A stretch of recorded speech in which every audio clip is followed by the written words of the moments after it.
Occasion ఏదైనా location ఎక్కడైనా తెలుగువారి వేడుక అంటే ఆలివ్ మిఠాయి ఉండాల్సిందే. గ్రాఫిక్స్ లో సృష్టించినటువంటి అంశాలని రియాలిటీలోకి తీసుకురాగలమా? అమరావతి అనేటువంటి పేరు వినబడిన ప్రతిసారి గ్రాఫిక్స్ మాయాజాలం, భ్రమరావతి అనేటువంటి మాటలే పదే పదే వినిపిస్తున్నాయి.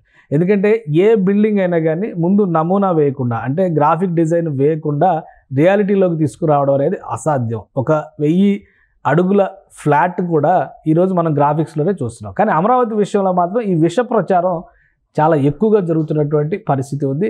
ఒక నమూనాని ఇప్పుడు మీకు నేను వివరించే ప్రయత్నం చేస్తాను. ఆంధ్రప్రదేశ్ రాజధానిలో high court building, permanent high court building ఎలా ఉండాలనే అంశం పైన రాష్ట్ర ప్రభుత్వం రూపొందించినటువంటి డిజైన్ ఇది. అంటే ఇప్పుడు ఐకానిక్ బిల్డింగ్స్ అని చెప్పని నీళ్ల మధ్య జల సమాధి అయ్యి 5 సంవత్సరాల పాటు ఏ బిల్డింగ్స్ అయితే ఉన్నాయో ఆ బిల్డింగ్స్ సంబంధించినటువంటి నమూనా ఇది. ఇందులో హైకోర్టు బిల్డింగ్ స్పెషల్ ప్రజెంటేషన్. ఇది హైకోర్టు బిల్డింగ్ ఈ విధంగా ఉంటుంది. దీన్ని ఒక పిరమిడ్ స్ట్రక్చర్గా వర్ణించారు. చాలామంది చాలా రకాలుగా చెప్పారు. ఇది బొమ్మల్లో చూస్తానికి బాగుంది కానీ రియాలిటీలో సాధ్యమయ్యేటువంటి అంశం కాదు అని పదే పదే ఖండిస్తున్నటువంటి పరిస్థితి. పైగా గ్రీన్ అండ్ బ్లూ టెక్నాలజీ పేరుతో ఆంధ్రప్రదేశ్ ప్రభుత్వం గ్రీన్ బ్లూ సిటీగా, గ్రీన్ బ్లూ క్యాపిటల్గా, ప్రపంచంలోనే ఆదర్శంగా ఉండే నగరంగా అమరావతిని నిర్మిస్తామని పదే పదే చెప్తుంది. బయట నుంచి అంటే ఎక్స్టీరియర్స్ చూస్తే ఎవరికైనా ఓకే ఇది రియాలిటీలో రావచ్చు, కానీ ఇంటీరియర్స్లో కూడా కొన్ని భ్రమలు చూపించేటువంటి ప్రయత్నం ఏపీ ప్రభుత్వం చేసింది కాబట్టి అవి రియాలిటీలో వస్తాయి. అగో చూడండి, లోపల ఉన్నటువంటి కారిడార్లు ఏ విధంగా ఉండొచ్చు.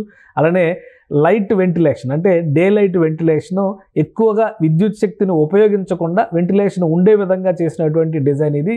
ఫోస్టర్ ప్లస్ పార్ట్నర్స్ అనేటువంటి కంపెనీ ప్రపంచ స్థాయి నిర్మాణాలు ఎన్నిటినో చేసింది. ఇది లోపల ఉండేటువంటి స్ట్రక్చర్ అంటే ఒక లాబీ స్ట్రక్చర్ తరహాలో ఎన్ని అంతస్తులు అయితే ఉంటాయో అన్ని అంతస్తులను కూడా ఒక పొడవైనటువంటి నిర్మాణంగా చూపిస్తూ అక్కడ ఒక రియాలిటీలో ఉండేటువంటి నిర్మాణం అనేటువంటి మాటని ఇక్కడ చెబుతూ వచ్చారు. సో ఇది మొత్తం గవర్నమెంట్ కాంప్లెక్స్కి సంబంధించినటువంటి డిజైన్. సో ఇవన్నీ రియాలిటీలోకి నిజంగా వస్తాయా? ఎందుకంటే ఇది ఒక కంపెనీ ఇచ్చినటువంటి డిజైన్, రియాలిటీలో అసాధ్యం అనుకునే వాళ్ళు చాలామంది ఉంటారు. ఎందుకంటే మనం గ్రాఫిక్స్ని చూసి రియాలిటీలో ఉంటాయని నమ్మం కాబట్టి మనకు అనేక అపోహలు, అనుమానాలు ఉన్నాయి కాబట్టి ఆ ప్రకారమే ఇంకొక విషయాన్ని కూడా మీ దృష్టికి తీసుకొచ్చేటువంటి ప్రయత్నం చేస్తాను. అదేంటంటే ప్రస్తుతం ఆంధ్రప్రదేశ్ హైకోర్టుగా ఒక బిల్డింగ్ అయితే కనిపిస్తుంది. ఆ బిల్డింగ్కి సంబంధించి కూడా గ్రాఫిక్ డిజైన్ని గతంలో ప్రభుత్వం రూపొందించింది. ఎందుకంటే అది ఇంటిగ్రేటెడ్ జ్యుడిషియల్ కాంప్లెక్స్ పేరుతో, ఒక డిస్ట్రిక్ట్ జ్యుడిషియల్ కాంప్లెక్స్ పేరుతో ఇది అమరావతి తుళ్ళూరు నమూనా మొత్తం ఈ మ్యాప్లో ఈ లొకేషన్లో ఈ నిర్మాణం చేయాలనేటువంటి ఆలోచన చేశారు. అయితే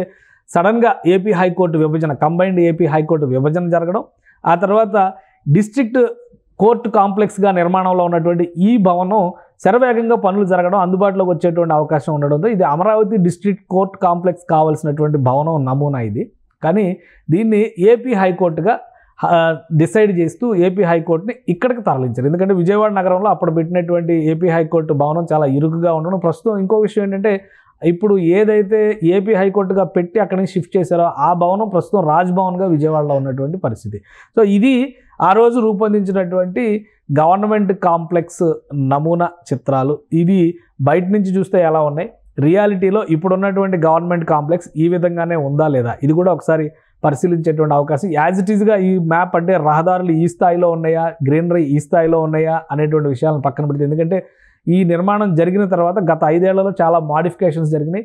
ఈ ఒరిజినల్ నిర్మాణాన్ని పక్కన పెట్టి పక్కనే ఉన్నటువంటి భూముల్ని కేటాయించడం ద్వారా ఇతర అవసరాల కోసం అనెక్సర్ బిల్డింగ్స్ని కానీ మరికొన్ని టెంపరీ స్ట్రక్చర్స్ని కానీ ఈ ప్రదేశంలో నిర్మాణం చేశారు. కానీ వాస్తవానికి ఇది జ్యుడిషియల్ కాంప్లెక్స్గా మనం డిసైడ్ చేస్తే ఈ జ్యుడిషియల్ కాంప్లెక్స్ యథావిధిగా నిర్మాణం అయిందో లేదో ఒకసారి పరిశీలిద్దాం. ఇది అమరావతిలో హైకోర్టు బిల్డింగ్గా ఉన్నటువంటి ప్రాంగణం. ఇది అనెక్సర్ బిల్డింగ్. ఈ గత 5 ఏళ్లలో అంటే గత ప్రభుత్వ టైంలో కట్టినటువంటిది. అంతకు ముందర డిజైన్ చేసినటువంటి బిల్డింగ్ ఇది. అంటే ఇందాక మనం చూసినటువంటి గ్రాఫిక్స్కి దీనికి పోలిక కానీ సారూప్యత కానీ ఉందా లేదా, ఇది అందరిలో ఉండేటువంటి ప్రశ్నలకు సమాధానం చెప్పాల్సినటువంటి పరిస్థితి.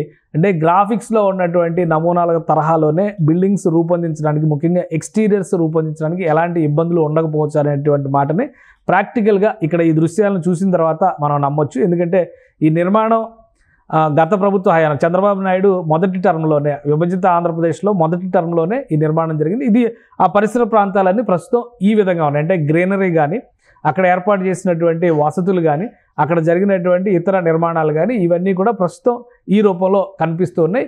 ఇది ఒక నమూనాగా మనం తీసుకుంటే, అంటే ఎక్స్టీరియర్ బిల్డింగ్స్ని యాజ్ ఇట్ ఈజ్గా మనం రియాలిటీలోకి తీసుకురావచ్చు అని కనుక నమ్మితే మరి ఇంటీరియర్స్ పరిస్థితి ఏంటి? దీనికి కూడా ఒక సమాధానాన్ని కనుక్కునేటువంటి ప్రయత్నం చేద్దాం. ఎందుకంటే లాస్ట్ టైం గ్రాఫిక్స్లో ఇది రియల్ బిల్డింగ్, కానీ గ్రాఫిక్స్ బిల్డింగ్లో ఇంటీరియర్స్ ఏ విధంగా చూపించారు, ఈ బిల్డింగ్ లోపల ఇంటీరియర్స్ ఏ విధంగా ఉన్నాయి ఒకసారి పరిశీలించేటువంటి ప్రయత్నం చేద్దాం. ప్రస్తుతం అమరావతిలో హైకోర్టు బిల్డింగ్ గా ఉన్నటువంటి ఈ district judicial complex building exterior graphics అయితే దాదాపుగా మనం ఇందాక రియాలిటీలో చూసాం. ఆ దృశ్యాన్ని రియాలిటీలో ఉన్నటువంటి దృశ్యాలే దాదాపుగా ఇది రెప్లికా అయినట్టుగా కూడా మనం పరిగణించవచ్చు. గేట్స్తో సహా ఈవెన్ జెండాతో సహా అదే తరహాలో డిజైన్ చేశారు. లాన్స్ గ్రీనరీ విషయంలో కొన్ని చేంజెస్ ఉంటే ఉండొచ్చు. కాబట్టి ఇది బయట నుంచి తీసినటువంటి నిర్మాణంగా చూస్తే కనుక ఇప్పుడు లోపల ఉన్నటువంటి దృశ్యాలను ఒకసారి చూద్దాం. ఎంట్రన్స్ లాబీ, అలానే ఈ గాంధీ గారి బొమ్మ కూడా మారింది, కొత్త దానిలో ఎలా ఉందనేది చూద్దాం. ఇవన్నీ కూడా గ్రాఫిక్స్లో తీసినటువంటి దృశ్యాలు. ఇంటీరియర్స్లో గ్రాఫిక్స్ ఏ విధంగా ఉండొచ్చు, అలానే రూమ్స్ ఏ విధంగా ఉండొచ్చు, దానిలో ఇవన్నీ కూడా ఆ రోజు చేసినటువంటి వాక్ త్రూలో తయారు చేసినటువంటి నమూనా, అంటే కోర్టు హాల్ నమూనాలు ఇవన్నీ కూడా తయారు చేశారు. అలానే నేచర్ని ఇందులో ఇంటిగ్రేట్ చేశారు. ఎందుకంటే ఇది కూడా బ్లూ అండ్ గ్రీన్ టెక్నాలజీ అని పదే చెప్పారు. కాబట్టి ఈ భవనాన్ని కూడా న్యాచురల్ లైటింగ్, అంటే సహజమైనటువంటి వెంటిలేషన్ వచ్చే విధంగానే డిజైన్ చేశారు. దానిలో పెట్టేటువంటి మొక్కల దగ్గర నుంచి, లైటింగ్ దగ్గర నుంచి, గాలి వచ్చేటువంటి విధానం వరకు అన్ని అంశాలని కూడా ఇందులో అదే తరహాలో ఈ గ్రాఫిక్స్లో ప్రజెంట్ చేశారు.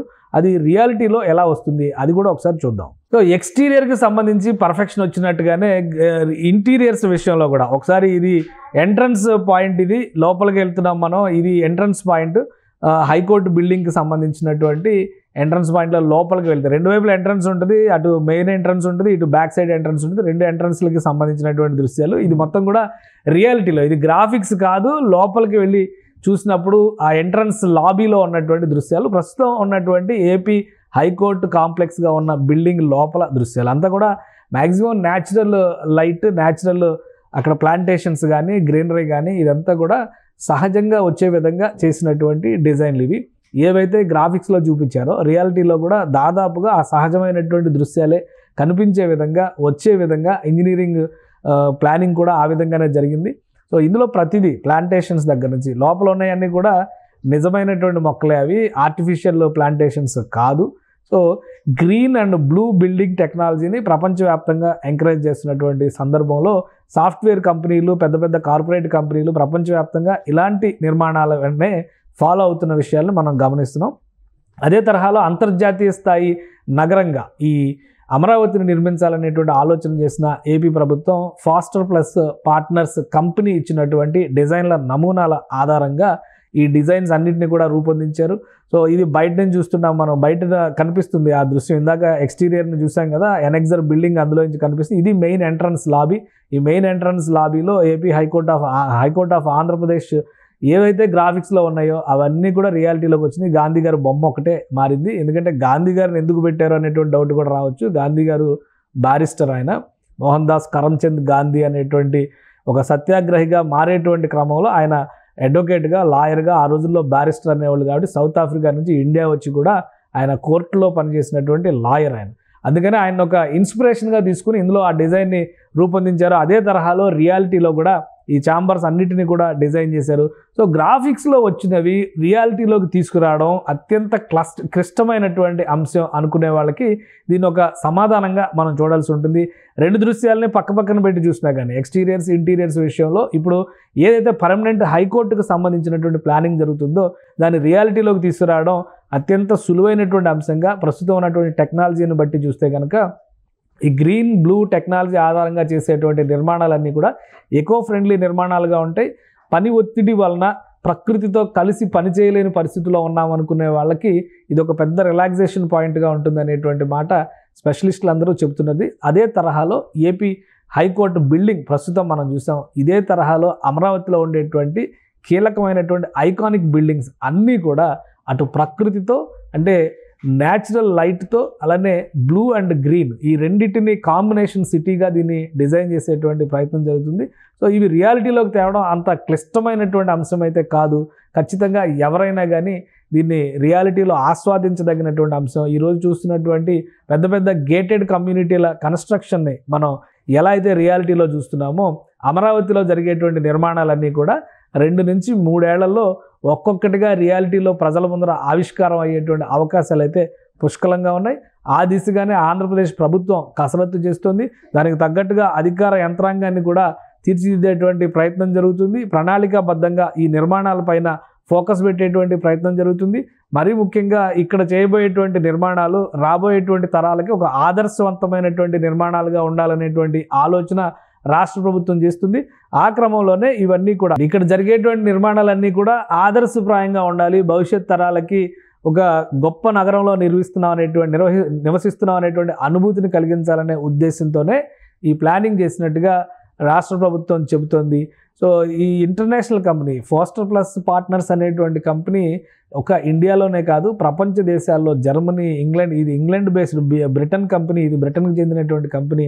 అనేక దేశాల్లో రాజధానులు, ఐకానిక్ బిల్డింగ్స్, అత్యంత కీలకమైనటువంటి సమావేశ మందిరాల నుంచి కూడా అతిపెద్ద నిర్మాణాలను చేసినటువంటి ఎక్స్పీరియన్స్ ఈ సంస్థకు ఉంది. అందుకనే ఆ సంస్థ ఇచ్చినటువంటి మాస్టర్ ప్లాన్ని యాజ్ ఇట్ ఈజ్గా ఇప్పుడు కూడా ఫాలో అవ్వాలనేటువంటి నిర్ణయానికి ఆంధ్రప్రదేశ్ ప్రభుత్వం వచ్చేసింది. సో ఫోస్టర్ ప్లస్ పార్ట్నర్స్ సంస్థ ప్రపంచంలోనే ఒక ప్రతిష్టాత్మకమైనటువంటి సంస్థ. ఈ సంస్థ ఇచ్చినటువంటి డిజైన్లని అనేక అంతర్జాతీయ సంస్థలు, దేశాలు ఫాలో అయినటువంటి పరిస్థితి ఉంది.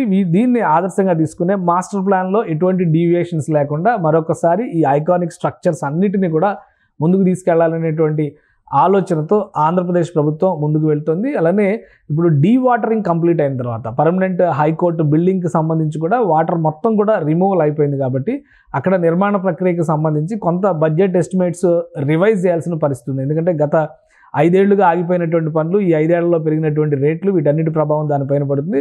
హైకోర్టు బిల్డింగు, సెక్రటేరియట్ బిల్డింగు, అది ఐకానిక్గా ఉండేటువంటి బిల్డింగ్స్, ఇవి రెండు అవుతాయి. అలానే ఐకానిక్ బిల్డింగ్స్గా చెప్తున్నటువంటి జిఏడి టవర్స్, వీటన్నిటి హెచ్ఓడి టవర్స్, వీటన్నిటి పనుల్ని కూడా ఒక్కొక్క దానిలో ఒక్కొక్క స్పెషాలిటీ ఉంది. కన్స్ట్రక్షన్లోనే ప్రత్యేకమైనటువంటి డిజైన్లని అనుసరించారు. అదేవిధంగా న్యాచురల్ లైట్ని నేచర్కి దగ్గరగా ఉండే విధంగా ఈ డిజైన్స్ని రూపొందించారు. ఈకో ఫ్రెండ్లీ డిజైన్స్గా దీన్ని చెప్తున్నారు. ఈ డిజైన్లో ఉండే ప్రత్యేకతలు ఏంటో కూడా తెలుసుకునేటువంటి ప్రయత్నం చేద్దాం. ముందుగా అయితే హైకోర్టుకు సంబంధించి డిస్ట్రిక్ట్ జ్యుడిషియల్ కాంప్లెక్స్ నమూనా ఏదైతే వాక్తులు చూపించారో అదే దాన్ని రియాలిటీలో దాదాపు 90% తీసుకురాగలిగినటువంటి ఇంజనీర్ల నైపుణ్యాన్ని, ప్రభుత్వం చేసినటువంటి మానిటరింగ్ వ్యవస్థల సమర్థతను కూడా ఇక్కడ గుర్తించాల్సినటువంటి అవసరం ఉంటుంది. ఇదే రీతిలో అమరావతిలో మరిన్ని రాబోయేటువంటి ఐకానిక్ బిల్డింగ్స్ అన్నీ కూడా పూర్తవుతాయి. రాబోయేటువంటి రోజుల్లో అమరావతి దేశానికి ఒక తలమానికమైన నగరంగా నిలుస్తుందని చెప్పని ఆశిద్దాం. సుమన్ టీవీలో మీ పర్సనల్ అండ్ బిజినెస్ ప్రమోషన్స్ కోసం కింది నెంబర్కి కాంటాక్ట్ చేయండి.